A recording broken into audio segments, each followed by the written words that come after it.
अस्सलाम वालेकुम नाज़रीन, मैं हूँ रुखसार करीम और आप देख रहे हैं टुडे पाकिस्तान। नाज़रीन, आपको अहम खबर से आगाह करते चले कि बलूचिस्तान में भी करेंटीना सेंटर कायम कर दिया गया है। करेंटीना सेंटर मियागुंडी के इलाके में वाक़ TCSIR कम्प्लेक्स में कायम कर दिया। यहाँ पर ईरान से आने वाले ज़ायरीन को स्क्रीनिंग के लिए रखा जाएगा। ADC साकिब काखड़ की हिदायत। हम लोग सारी की सारी चीज़ें जो भी इक्विपमेंट्स है, बेड्स वगैरह है, वो सारी की सारी प्रोवाइड कर रहे हैं। उसके लिए तकरीबन इंतज़ामात मुकम्मल हो चुके हैं और यहाँ पे रूम्स की भी अवेलेबिलिटी है। और इसके अलावा हम लोग कनाते, कैनोपीज़ और मार्के वगैरह भी सारे के सारे लगा रहे हैं और उनके लिए बहुत जो भी ज़रूरी फैसिलिटीज़ होती है वो सारी की सारी हम लोगों ने प्रोवाइड की हैं।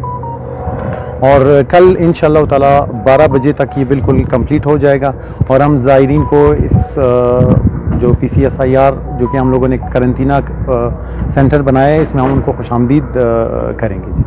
अच्छा सर, आपको पता है कोटा शहर भी नज़दीक है, नज़दीक आबादियाँ भी हैं, तो आप क्या समझते हो? पहले तो ये मैं बताता चलूँ कि ये मरीज़ नहीं है, ये इनको हम प्रोटेक्टिव मेजर के लिए हम इनको यहाँ पे ला रहे हैं और ये सबसे सेफ जगह